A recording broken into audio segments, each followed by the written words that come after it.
तो हाँ जी, देखो जी, आपका नाम है श्री जान और ये आपकी जन्म कुंडली का चार्ट है। कुंडली आपकी बनी है तुला लग्न की। राशि आपकी है मीन। अगर आपकी मैं कुंडली की बात करूं, कुंडली कैसी है? ग्रह आपके काफ़ी अच्छे भी हैं। एक दो ग्रह मुझे आपका खराब भी लगा है। जैसे आपके अच्छे ग्रह कौन से? बुध अच्छा है जो कि अपने घर में है, सूर्य अच्छा है अपने घर में है। इसके अलावा आपका शुक्र भी अच्छा है और राहु केतु उच्च के बैठे हैं, ये भी अच्छी बात है।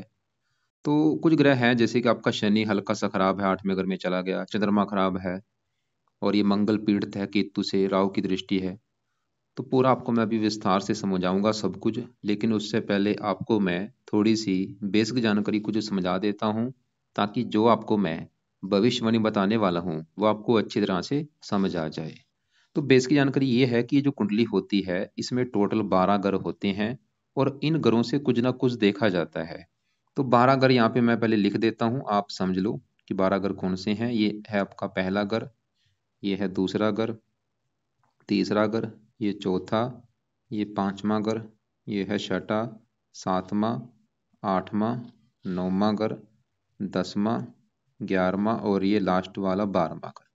अब ये जो 12 ग्रह हैं इन ग्रहों से कुछ ना कुछ देखा जाएगा। जैसे कि पहले ग्रह से देखा जाएगा कि आपका शरीर कैसा होगा, आपकी हेल्थ कैसी होगी, स्वभाव कैसा, रंग रूप कैसा, पर्सनैलिटी कैसी, सर कैसा, मस्तक कैसा। ये जो चीजें हैं इस पहले ग्रह से देख के डिसाइड होंगी। दूसरा अगर आपके है धन जोड़ने का, कि आप कितना धन जोड़ेंगे। तीसरा अगर छोटे भाई बहनों का है। चौथा अगर आपकी माता, मकान, वाहन का। पांचवा अगर बच्चों का। छठा अगर शत्रु रोग, कर्जा। सातवां घर है आपकी पत्नी का घर। आठवें घर से आपकी उम्र देखी जाएगी। नौवें घर से भाग्य आपका। 10वां घर काम काज का है। 11वां घर है लाभ। और 12वें घर से आपके खर्चे देखेंगे। तो आपने मेरी दो बातें नोट कर लेनी है। पहली बात, जो मैंने 12 ग्रह बोले हैं वो याद कर लो। और दूसरी बात, इन 12 ग्रहों से क्या कुछ देखा जाएगा वो याद कर लो। और अब आप ये देखो कि आपने देखना क्या है, आपका सवाल क्या है, वो ग्रह देखो। जैसे कि आपका सवाल क्या है, मान लो आपका सवाल है आपके बच्चों को लेके। तो 12 ग्रहों में जो बच्चों का घर है ये पांचवा घर है। तो आपके बच्चों के लिए पांचवें घर को देखना पड़ेगा। और पांचवें घर में देखो जी एक नंबर लिखा है 11, जो कि है कुंभ राशि। कुंभ राशि का मालक है शनि, तो आपके बच्चों के लिए हमें शनि को देखना पड़ेगा। ऐसे ही अगर आपका सवाल आपकी पत्नी को लेके है, तो 12 ग्रहों में जो पत्नी का घर है कुंडली में वो है सातवां घर। तो आपकी पत्नी के लिए सातवां घर देखेंगे। और सातवें घर में एक लिखा है, एक है मेष राशि, मालक बना मंगल। तो आपकी पत्नी के लिए हमें सातवें घर के मालक मंगल को देखना पड़ेगा। तो ऐसे ही आपने जो भी कुछ देखना है, आपको वो घर देखना होगा। और घर का जो मालक बना है वो मालक कौन बना है, कहाँ जाके बैठा है, वो आपने देखना है। अब देखो जी, मोटा मोटा आपको बेस की जानकारी समझ आ चुकी है। अब बात करते हैं भविष्यवाणी की। और जैसे कि मैंने बोला कि आपके कुछ ग्रह तो बहुत अच्छे हैं, कुछ ग्रह आपके हैं खराब। तो सबसे पहले आपके जो ग्रह कुछ खराब हैं, जैसे कि चंद्रमा, शनि हो गया, ये मंगल हो गया। इनकी मैं बात करता हूँ कि ये क्यों खराब है, आपको क्या खराब फल देंगे उनको, और आपने इनको कैसे सही करना है। तो आपके देखो जी, कुंडली के सबसे पहले मैं इस चंद्रमा की बात करूंगा, क्योंकि ये चंद्रमा मुझे अच्छा नहीं लगा। ये आपको समझ लो 100 में से 60-70% तक खराब फल देगा। क्या खराब फल देगा? पहले सवाल कि चंद्रमा मुझे खराब क्यों लगा है। चंद्रमा इसलिए खराब लगा क्योंकि वो कुंडली के छठे घर में आके बैठा है। क्योंकि छठे घर को अच्छा घर नहीं माना गया। छठे घर से हम देखते हैं शत्रु, रोग, कर्जा, कोर्ट कचहरी, चोरी, ठगी, विश्वासघात। ये चीजें छठे घर से देखते हैं जहाँ पे चंद्रमा बैठा है। और अब सवाल है कि चंद्रमा देखो खराब क्यों है, क्योंकि छठे घर में आके बैठ गया, इसकी वजह से खराब है। क्योंकि खाली ये नहीं कि चंद्रमा खराब है, इस घर में अगर आपका कोई सूर्य बैठा होता, बुध, कोई भी ग्रह बैठ जाए, वो खराब फल देगा। अगर वो सरल अंक विपरीत राजयोग लेके ना बैठा हो। तो चंद्रमा क्यों खराब है? क्योंकि वो छठे घर में बैठा है। अब सवाल कि क्या खराब फल देगा। चंद्रमा है जिस घर का मालक, चंद्रमा आपकी कुंडली में इस घर का मालक है 10वें घर का। ये जो 10वां घर है भाई, 10वां घर आपके मेन काम काज का घर है। अगर आप काम काज का सुख जानना चाहते हैं, 10वां घर देखा जाएगा। 10वां घर पिता का भी होता है, सरकार, मान, प्रतिष्ठा। तो 10वें घर में क्या लिखा है? 4, जो कि कर्क राशि, मालक बना चंद्रमा। मैंने आपको फार्मूला क्या समझाया था कि जो कुछ देखना है उस घर का मालक देखना है। जैसे 10वां घर काम काज का, तो 10वें घर का मालक देखना पड़ेगा। तो 10वें घर में 4 लिखा, मालक चंद्रमा है। तो काम काज के लिए चंद्रमा को देखेंगे। 10वां घर पिता का भी है, सरकार का भी है, मान प्रतिष्ठा। तो इन चीजों के लिए 10वें घर के मालक चंद्रमा को देखना पड़ेगा, जो कि छठे घर में चला गया, खराब घर में। राजभंग योग बना है। चंद्रमा ये दिखा रहा है कि आपके भाई काम काज में हमेशा दिक्कतें लगी रहेंगी कोई ना कोई। जो भी आप नौकरी कारोबार करेंगे दिक्कतें आएंगी। पिता संबंधी, ये पिता संबंधी भी कोई दिक्कतें पैदा करता है, जहाँ पिता बीमार होता है, जहाँ पिता से मनमुटाव होता है, सरकारी कामों में दिक्कतें पैदा करता है। इसके अलावा चंद्रमा छठे घर में बैठ के, छठा घर किसका, रोग, ये आपको रोगी बनाएगा। कौन सा रोग, आपको जल्दी सर्दी जुकाम लगना, जल संबंधी जो रोग होते हैं, वायु कफ रोग ऐसे हो गया, सर्दी जुकाम, जुकाम होना। छठा अगर शत्रु का है, कुछ शत्रु बढ़ाएगा, रोग का कर्जे का आपको कर्जदार भी बना देगा ये चंद्रमा। और चंद्रमा है माता का कारक, ये कई बार माता संबंधी भी दिक्कतें पैदा करता है। माता संबंधी दिक्कतें जैसे कि जहाँ तो माता बीमार होती है या माता से मनमुटाव होता रहता है। मतलब सवाल ये है कि अगर आपने चंद्रमा को सही कर लिया, फायदे क्या होंगे। फायदे कुछ क्या होंगे, सबसे बड़ा फायदा ये होगा कि आपके काम काज में कभी दिक्कतें नहीं आएंगी, काम काज का सुख बहुत अच्छा हो जाएगा आपकी लाइफ में। आपको पिता संबंधी कोई दिक्कतें नहीं आएंगी, पिता बीमार नहीं होगा, पिता की हेल्थ अच्छी होगी, पिता से लड़ाई झगड़े नहीं होंगे, सरकारी कामों में दिक्कतें नहीं आएंगी, और आप कर्जे से बचेंगे। अगर कर्जा है इसको सही करो, आप बीमारियों से बचेंगे, खुद आपको मानसिक चिंता नहीं होगी, क्योंकि इसके देखो पिछला घर खाली है, अगला घर खाली, इसे केम द्रुम दोष भी कहते हैं, केम द्रुम दोष ये भी बना है। इसकी वजह से मानसिक चिंता बहुत ज्यादा होती है, कई बार डिप्रेशन का विष्कार बनाता है। तो चंद्रमा का सवाल की उपाय क्या है, इसके देखो जी एक दो उपाय आपको बताता हूँ। पहला उपाय, आप सुबह के टाइम चंद कवच का एक पाठ होता है, 2 मिनट का पाठ है, छोटा सा पाठ है, ये पाठ आपने सुबह के टाइम पढ़ना है या इसको ऑडियो लगा के सुनना है। और दूसरा उपाय, चंद स्रोत का पाठ आपने पढ़ना है या इसको सुनना है ऑडियो लगा के। दो पाठ है, चंद कवच और संत स्रोत, दोनों पाठ चाहे सुन लिया करो चाहे पढ़ लिया करो ऑडियो लगा के, चाहे पढ़ो। अगर ये है संस्कृत में, अगर तो संस्कृत आती है फिर तो पाठ पढ़ो, बहुत अच्छी बात है, नहीं आती इनको ऑडियो लगा के सुन लिया करो। और चंद्रमा का लिए आपने रात के समय दूध का सेवन नहीं करना, दूध पीना है दिन के समय आपने पीना, रात को दूध नहीं पीना।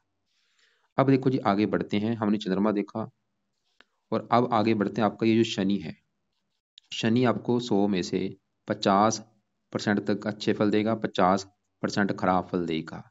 अब सवाल है कि शनि इतना क्यों खराब है, क्योंकि क्यों वो आधे खराब फल दे रहा है, क्योंकि वो भी 8वें घर में बैठा है, क्योंकि 8वें घर को भी अच्छा घर नहीं माना गया। कुंडली के 3 घर अच्छे घर नहीं होते, छठा, 8वां और 12वां, इन्हें त्रिक भाव कहते हैं। इस 8वें घर से देखते हैं आयु, मृत्यु, मृत्युतल कष्ट, लंबी बीमारी, दुर्घटना, गुप्त रोग, गुप्त विद्या, ऐसी जो चीजें हैं इस 8वें घर से देखते हैं। अब शनि देखो जी 8वें घर में है, और शनि के भी इस कुंडली में अपने 2 घर हैं। शनि आपकी कुंडली में एक तो इस घर का मालक है, चौथे घर का, और ये इस 5वें घर का मालक है। चौथा और 5वां दोनों घर हैं शनि के। चौथा घर देखो जी आपकी है माता का घर, कि आपकी जो माता है वो कैसी होगी, मकान कैसा होगा, वाहन कैसा, भूमि जमीन जायदाद नौकर चाकर, इस चौथे घर से देखेंगे। और चौथे घर में क्या लिखा है, 10, जो कि मकर राशि, मालक कौन बना, शनि। तो आपकी माता मकान वाहन के लिए हमें शनि को देखना पड़ेगा, जो कि चला गया 8वें घर में, खराब घर में।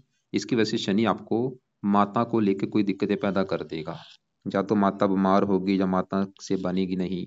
चौथा घर मकान का है, मकान संबंधी दिक्कतें पैदा कर देगा, वाहन को लेकर दिक्कतें, भूमि जमीन जायदाद इन संबंधी दिक्कतें पैदा कर देगा आपको। इनका जहाँ तो सुख मिलने नहीं देगा, जहाँ इनको लेकर कोई दिक्कतें परेशानी आएंगी आपको। क्या क्या मैंने बोला है, माता मकान वाहन को लेकर कोई दिक्कतें पैदा कर देगा। और चौथा अगर है जन्मभूमि का, आपको जन्मभूमि से दूर जाना पड़ेगा।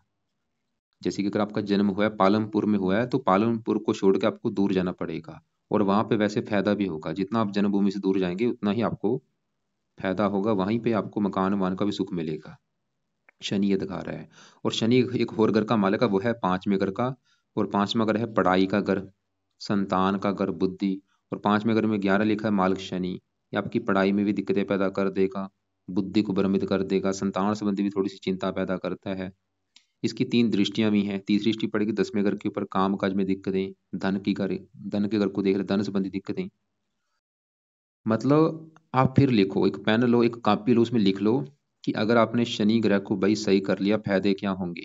नीचे आंसर लिखो। सबसे बड़ा फायदा ये होगा, आपकी माता संबंधी दिक्कतें नहीं आएंगी, आपको मकान को लेकर दिक्कतें नहीं आएंगी, आपको वाहन का सुख अच्छा मिलेगा, भूमि जमीन जायदाद का सुख अच्छा मिलेगा, आपको संतान का सुख अच्छा मिलेगा, आपको पढ़ाई में दिक्कतें नहीं आएंगी, आपको बुद्धि को भ्रमित नहीं होंगे आप। और 5वां अगर सट्टे लॉटरी का भी होता है, अगर आप इसमें रुचि है तो शनि को सही करने से सट्टे लॉटरी में भी फायदा होगा। तो शनि का सवाल है कि सही कैसे करना है। सिर्फ 2 उपाय बताऊंगा। पहला उपाय, आपने रात के समय शनि चालीसा का पाठ पढ़ना है रोजाना, या इसको सुन लिया करो या इसको पढ़ो। और ये देखो जी, आपने लंबे समय के लिए पढ़ना है, 3 4 साल 5 साल तक पढ़ते रहो। दूसरा उपाय, हर शनिवार को शनि मंदिर में माथा टेक के आया करो। तो ये दो उपाय अगर आप कर लेते हैं, शनि भाई अच्छा हो जाएगा, शेयर सट्टा लॉटरी आदि में भी फायदा होगा, और भी कई फायदे होंगे, मकान वाहन के लिए अच्छा है, पढ़ाई के लिए अच्छा है। लेकिन शनि ये 8वें घर में एक जो अच्छा फल आपको ये देगा, ये आपकी उम्र लंबी कर देगा शनि, क्योंकि जब भी 8वें घर में होता है उम्र लंबी कर देता है। वैसे आपकी उम्र लंबी के योग लेके बैठा है। अब देखो जी, मैंने चंद्रमा देखा, वो आपका ज्यादा खराब है, शनि देखा वो भी खराब है, लेकिन अच्छे पर भी थोड़े से दे रहा है। अब आपका तीसरा ग्रह जो मुझे खराब लगा है, ये मंगल लगा है। अब वही सवाल कि मंगल क्यों खराब है। मंगल यहाँ पे बैठा है तीसरे घर में, और मंगल के साथ यहाँ पे देखो केतु बैठा है, युति बनी हुई है, मंगल केतु बैठे हैं। मंगल देखो जी, सवाल ये है कि खराब है क्यों। खराब होने के दो कारण हैं। पहला कारण, मंगल यहाँ पे केतु के साथ बैठा है युति करके, और इसके ऊपर पड़ रही है राहु की दृष्टि। पापी ग्रह से पीड़ित है और पापी ग्रह के साथ बैठा है, इसकी वजह से मंगल आपको खराब फल देगा। अब सवाल की क्या खराब फल देगा। मंगल है जिन ग्रहों का मालक। मंगल आपकी कुंडली में दो ग्रहों का है मालक। एक तो मंगल इस कुंडली में इस घर का मालक है, 7वें घर का, जो कि आपकी है पत्नी का घर। अगर हमने आपकी पत्नी का सुख देखना है तो ये 7वां घर देखना पड़ेगा। और 7वें घर में लिखा है एक, जो कि है मेष राशि, मालक बना मंगल। तो आपकी पत्नी के लिए देखना पड़ेगा मंगल को। और मंगल आपकी कुंडली के इस घर का भी मालक है, दूसरे घर का। और ये दूसरा घर होता है धन जोड़ने का घर। देखो जी, एक होता है धन कमाना, एक होता है धन जोड़ना। कमाना अलग प्रोसेस है, जोड़ना अलग है। तो जो आप धन जोड़ेंगे कि कितना धन जोड़ दिया, कितना बैंक बैलेंस होगा, इस दूसरे घर को देखना पड़ेगा। और दूसरे घर में कौन सा नंबर है, 8। 8 है वृश्चिक राशि, मालक है मंगल। तो आपके धन जोड़ने के लिए हमें मंगल को देखना पड़ेगा। अब देखो जी, मंगल के बारे में मैंने आपको क्या बोला कि मंगल आपकी कुंडली के दो घरों का मालक है, एक तो 7वें घर का पत्नी घर का, ऊपर से दूसरे घर का जो कि धन का घर है। और बैठा है तीसरे घर में, पीड़ित है केतु से, पीड़ित है राहु की दृष्टि है। इसकी वजह से मंगल आपको एक तो धन संबंधी दिक्कतें पैदा करेगा, आपको मतलब धन जोड़ने में दिक्कतें आएंगी, धन की हानि होगी, धन खर्च होता रहेगा, धन नष्ट होगा, धन आप जोड़ नहीं पाएंगे, मंगल ये दिखा रहा है। और मंगल 7वें घर का मालक, आप पत्नी संबंधी भी दिक्कतें पैदा करेगा आपको। आपको पत्नी संबंधी भी दिक्कतें आएंगी। क्या दिक्कतें आएंगी, जहाँ तो आपकी पत्नी से बनेगी नहीं, या विवाह देरी से होगा, या पत्नी से लड़ाई झगड़े होते रहेंगे, मतलब पत्नी संबंधी ये दिक्कतें पैदा कर देगा। तो मंगल के दो बुरे फल आपको मिलेंगे, धन संबंधी दिक्कतें पैदा कर देगा, खासकर धन जोड़ने में, और पत्नी संबंधी दिक्कतें। लेकिन अगर आपने मंगल को सही कर लिया, जो फायदे आपको होंगे, पहला फायदा तो ये होगा कि आपकी पत्नी से लड़ाई झगड़े नहीं होंगे, पत्नी का सुख अच्छा मिलेगा। और दूसरा फायदा, आपकी धन संबंधी दिक्कतें आपको नहीं आएंगी, आप लाइफ में धन जोड़ पाएंगे, आपका काफी बैंक बैलेंस होगा, आप कर्जे से बचेंगे, क्योंकि मंगल केतु से पीड़ित है तो आपको कर्जदार भी बना सकते हैं। तो अगर आपने देखो जी मंगल के उपाय करने हैं, तो उपाय क्या है। पहला जो उपाय है, सुबह के टाइम आपने मंगल कवच का भी पाठ पढ़ना है रोजाना, या इसको पढ़ लिया करो या सुन लिया करो। मंगल कवच का पाठ 2 मिनट का वही पाठ है, आपको ये ना लगे कि ज्यादा पाठ हो रहे हैं, छोटे छोटे पाठ है, 2 2 मिनट के पाठ है, पढ़ लो चाहे इसको सुन लिया करो। दूसरा उपाय आपने जो मंगल का करना है, वो है मंगल स्रोत का पाठ। तो मंगल कवच और स्रोत, ये दो पाठ हैं, आपने रोजाना पढ़ने हैं या इनको सुनना है। तो अब देखो जी, मैंने आपको 3 ग्रह आपके ज्यादा खराब बोले थे। चंद्रमा जो कि काम काज की रिगार्डिंग दिक्कतें पैदा करेगा, शनि जो कि आपके चौथे 5वें घर का मालक है, और मंगल जो कि आपके 7वें और धन का मालक है। बाकी फिलहाल आपके ग्रह अच्छे हैं, जैसे कि आपके दूसरे ग्रहों की मैं बात करता हूँ, जो ग्रह आपके अच्छे हैं। अब देखो जी, यहाँ पे आपका जो सूर्य है, इसकी मैं पहले बात करता हूँ, जो कि आपका मुझे बहुत बड़े लेवल पे अच्छा लगा है। पूरी कुंडली में मतलब बड़े लेवल पे अच्छा लगा सूर्य। सूर्य कहाँ बैठा है, कुंडली के इस 11वें घर में। ये जो 11वां घर होता है, इस घर से हम देखते हैं लाभ, मतलब आपको जो लाभ मिलेगा, जो भी जीवन का लाभ होता है, किसी भी प्रकार का जो लाभ है, 11वें घर से देखते हैं। 11वें घर से इच्छा पूर्ति देखते हैं, बड़े भाई बहनों का सुख देखते हैं, और धन कमाने के साधन कितने होंगे ये चीजें देखते हैं। और सट्टा लॉटरी भी यहाँ से देखा जाता है। सट्टे लॉटरी के देखो जी 2 घर होते हैं, 5वां घर भी होता है, 11वां घर भी।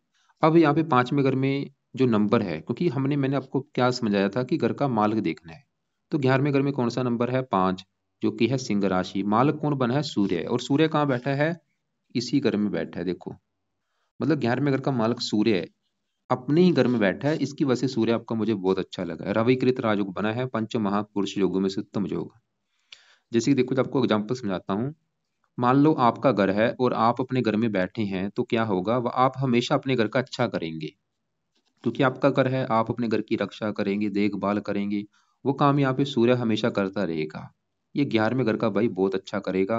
11वां घर है लाभ, आपको सभी प्रकार से लाभ मिलेंगे, आपकी इच्छाएं पूरी कर देगा, आपके धन कमाने के साधन कई होंगे, आपको आपकी आमदन बहुत अच्छी होगी, इनकम अच्छी होगी। और पिता का कार्य का सूर्य, पिता से लाभ मिलेगा। ये सूर्य ये दिखा रहा है कि पिता से भी आपको लाभ मिलेगा, सरकार से लाभ मिलेगा। और आपके जो मित्र होंगे वो बहुत ज़्यादा मतलब धनी होंगे। और तो सूर्य भाई बहुत अच्छा है आपका, ये आपको अच्छे फल देगा, आमदन के लिए अच्छा है। ठीक है, जो धन का मालिक मंगल तो धन खर्च कराएगा, लेकिन सूर्य फिर भी आपको धन देता रहेगा। अब यहाँ पे 10वें घर में जो शुक्र है, ये भी आपका बड़े लेवल पे अच्छा है। शुक्र आपकी कुंडली के इस पहले घर का मालक है और 8वें घर का। 8वें घर से उम्र देखी जाती है, पहले घर से आपका रंग रूप, आपकी पर्सनैलिटी, सर मस्तक, ये चीजें देखेंगे। और पहले घर में 7 लिखा है, जो कि है तुला राशि, मालक शुक्र। काम काज घर में बैठा है, शुक्र ही दिखा रहा है कि आपको काम काज का सुख वैसे अच्छा मिलेगा, उम्र के लिए अच्छा है, ये भी अच्छा है। अब यहाँ पे जो बुध है वो भी अच्छा है, ये बैठा है 12वें घर में। बुध भी क्यों अच्छा है, क्योंकि ये देखो जी, बुध यहाँ पे 12वें घर में जो 6 लिखा है, ये बुध का अपना ही घर है। मतलब बुध भी आपका 12वें घर में अपने ही घर में बैठा है। वैसे तो घर अच्छा नहीं होता, लेकिन फिर भी अपने घर में है, तो सरल नामक विपरीत राजयोग बना है। बुध ये दिखा रहा है कि आपको वैसे 12वां घर खर्चे का होता है, खर्चे बढ़ेंगे, लेकिन खर्चे भी आपके ऐशो आराम के ऊपर, खुद के ऐशो आराम के ऊपर आपके खर्चे बढ़ाएगा। और बुध 9वें घर का भी मालक है, भाग्यश भी है, भाग्यशाली बनाएगा। लेकिन भाग्यशाली बनाएगा जन्मभूमि छोड़ने पर, क्योंकि 9वें घर का भी मालिक बुध है। अब देखो जी, हमने शुक्र देखा, वो आपके 2 घरों का मालिक अच्छा है। सूर्य देखा, वो अच्छा है। बुध अच्छा है, अपने घर में बैठा है। अब आगे बढ़ते हैं, आपके यहाँ पे मैं राहु की बात करता हूँ। ये है 9वां घर, और 9वें घर से देखा जाता है भाग्य, कि आपका भाग्य कैसा होगा। 9वें घर को देखना पड़ेगा, और 9वें घर में कौन सा नंबर है, 3, जो कि है मिथुन राशि, मालक है बुध, जो कि अभी हमने देखा। मतलब आपको भाग्य के लिए बुध को देखना पड़ेगा, जो कि 12वें घर में उच्च का बैठा है। बुध ये दिखा रहा है कि आपको भाग्यशाली बनेगा, लेकिन भाग्यशाली खासकर क्योंकि 12वां घर विदेश का भी घर है। मतलब जन्मभूमि छोड़ के कहीं दूसरी जगह जाएंगे, वहां पे भाग्य जरा साथ देगा। अब देखो जी, 9वें घर में जो राहु है, तो आपके भाग्य के लिए राहु को भी देखना पड़ेगा। तो राहु भी यहाँ पे उच्च का बैठा है, मतलब राहु 9वें घर में जो 3 लिखा है, मिथुन राशि, राहु की उच्च राशि। तो राहु भी ये दिखा रहा है कि आपको भाग्यशाली बनाएगा, भाग्य आपका साथ देगा। और जो शेयर सट्टा लॉटरी आदि होता है, इन चीजों का कारक राहु होता है। अगर राहु अच्छा है तो इन चीजों में फायदा होता है, जो कि आपका राहु अच्छा है। तो मतलब आपका राहु भाई कुंडली में अच्छा है। अब देखो जी, यहाँ पे गुरु की मैं बात करता हूँ। पहले यहाँ पे तीसरे घर में जो केतु बैठा है, उसकी अगर मैं बात करूं, और सबसे जरूरी क्या है, ये जो ग्रह होते हैं, इनका असर हमारे जीवन के ऊपर इनकी दशा में आता है। आपके ऊपर अभी जो बड़ी दशा है वो केतु की चली हुई है, छठा महीना 22 से, और ये 29 में खत्म होगी। और केतु आपका तीसरे घर में यहाँ पे उच्च का बैठा है। जैसे राहु उच्च का है, ऐसे केतु भी उच्च का बैठा है। मतलब केतु भी आपका अच्छा है, मेहनती बना देगा, साहसी बना देगा, उद्यमी बना देगा, ये भी अच्छा है। अब देखो जी, हमने क्या क्या देखा। सूर्य अपने घर में, बुध उच्च का है, राहु उच्च का है, केतु उच्च का है, ये है बड़े लेवल पे अच्छे। शुक्र भी अच्छा है। बस आपके जो ग्रह खराब कौन कौन से मैंने बोले हैं, चंद्रमा खराब है, शनि खराब है, और मंगल खराब है। और ये जो राहु के साथ ये जो गुरु बैठा है, गुरु अच्छे फल भी देगा, बुरे फल। वैसे ही जब भी गुरु राहु के साथ बैठते हैं, इसे हम चंडाल योग कहते हैं, ये अच्छा नहीं होता। राहु थोड़ा सा गुरु के अच्छे फलों को कम कर देगा। मतलब है तो राहु अच्छा, लेकिन गुरु को थोड़ा सा खराब कर देगा ये। गुरु है धर्म का कारक, गुरु लगन को भी देख रहा है, तीसरे घर को, छठे घर को। अब देखो जी, आपने मुझे बोला था आपने 2 रत्न दान कर रखे हैं। एक तो आपने लह शून्य कर रखा है भाई। राहु केतु जितने मर्जी अच्छे हो, इनके रत्न दान नहीं होते। तो लह शून्य रत्न भाई अभी तुरंत उतार के रख दो। किसी भी कंडीशन में राहु केतु के रत्न दान नहीं होते, क्योंकि ये पापी ग्रह हैं। और आपने मुझे बोल रखा है पुखराज कर रखा है भाई गुरु का। ये आपस में दोनों अति शत्रु हैं, इनके रत्न दान नहीं होते किसी भी कंडीशन में। तो जो गुरु वैसे भी इस कुंडली मार्केश भी है, उसका रत्न दान नहीं होगा। भूल के रत्न ये धारण मत कर लेना, ये छठे घर का मालक है गुरु। मेन जो करना है वो पाठ पूजा करो, तुरंत अभी जो रत्न पहने आपने उतार के रख दो। अब देखो जी, आपकी कुंडली में जो पाठ पूजा बनते हैं, कौन कौन से मैंने बोले वो नोट करो एक बार। एक तो आपके जो पाठ पूजा, कुछ पाठ है सुबह के टाइम, कुछ है रात के समय। तो सुबह के टाइम आपको मैंने बोला कि चंद कवच का पाठ, चंद स्रोत, मंगल कवच और मंगल स्रोत, 4 पाठ आपने करने हैं। टोटल आपके 10-12 मिनट का काम है। ये तो है सुबह के टाइम। रात के समय आपने शनि चालीसा पढ़ना है, और एक आपने रात के समय करना है केतु कवच का पाठ, क्योंकि केतु की बड़ी दशा है। और हो सके तो केतु स्रोत का पाठ भी पढ़ो। 2 पाठ आपने पढ़ने हैं रात के समय, केतु कवच और केतु स्रोत। अगर आपको लगता है कि दोनों पाठ तो मैं नहीं पढ़ पाऊंगा, खाली केतु कवच का पाठ जरूर पढ़ो। और यही बस यही पाए भाई, और ज़्यादा मैं पाए आपको नहीं बोलूंगा। लेकिन एक नोट चीज कर लो कि आपके अभी जीवन के ऊपर चल रही है शनि की 7.5। ये 1 साल हो चुका है शनि की। देखो जी, 7.5 जब आती है, बंदे की लाइफ में दिक्कतें आनी शुरू हो जाती हैं। पिछला 1 साल हो चुका आपके ऊपर 7.5 चल रही है। अभी भी 6 साल की पड़ी है, पूरे 6.5 साल की पड़ी है, क्योंकि 7.5 साल की होती है। 7.5 में जब भी 7.5 आती है, क्या होता है, लाइफ में दिक्कतें आती हैं, परेशानियां आती हैं, कामों में रुकावटें आती हैं। आप नोट करो, अगर आपको लग रहा है कि पिछले 1 साल से ज्यादा ही दिक्कतें आ रही हैं, तो कारण है शनि की 7.5। करना क्या है, सवाल ये है। 7.5 के बचना है तो आपको मैंने शनि के 2 उपाय बोले हैं। एक तो शनि चालीसा पढ़ना है रात के समय, और शनि मंदिर जाना है। इसकी वजह से 7.5 का बुरा फल आपको नहीं मिलेगा। तो ये है भाई आपकी कुंडली का फलादेश। तो बाकी अगर ये आप सही ढंग से उपाय करते हैं, तो एक बार मैं फिर रिपीट करता हूँ मैंने क्या क्या बोला है। आपके देखो जी, कुंडली में जो नेगेटिव चीज क्या है, एक तो आपका जो मंगल है वो खराब है, केतु से पीड़ित है, राहु की दृष्टि है। इसकी वजह से आपके धन की हानि होगी, धन को लेकर दिक्कतें आती रहेंगी, और आपकी पत्नी से लड़ाई झगड़े होंगे। लेकिन अगर आप मंगल कवच का पाठ, स्रोत का पाठ पढ़ेंगे सुबह के टाइम, तो ये दिक्कतें आपको नहीं आएंगी। मतलब आपकी धन संबंधी दिक्कतें दूर हो जाएंगी, आप कर्जे से बच जाएंगे, आपको पत्नी का सुख मिलेगा मंगल के जो पाठ मैंने बोले वो करने से। और केतु कवच का पाठ, केतु स्रोत का पाठ रात को पढ़ना है, ताकि ये जो दशा चली है बड़ी, ये आपकी अच्छी जाए। और चंद्र कवच का पाठ, चंद्र स्रोत का पाठ सुबह के टाइम पढ़ना है, ताकि आप कर्जे से बचें, आपका काम काज अच्छा चले। शनि का इसलिए बोला क्योंकि वो भी आपके 5वें घर का मालक है। 5वां घर होता है शेयर सट्टा लॉटरी का। तो शनि चालसा, शनि मंदिर जाना है। और शनि मंदिर में शनि का दान नहीं करना, खाली माथा टेक के आना है। और फालतू में कोई रत्न दान नहीं करना। करना ये पाठ पूजा करके देखो, फिर आप मुझे बताना। बाकी आप फिर भी आपने कुछ पूछना हो, तो कल दोपहर 1 और 2 के बीच में मुझे कॉल कर लेना, या शाम 6 और 7 के बीच में मुझे कॉल करके पूछ लेना। और आपके जो सवाल होंगे वो लिख लेना, कॉल करके मुझे पूछ लेना।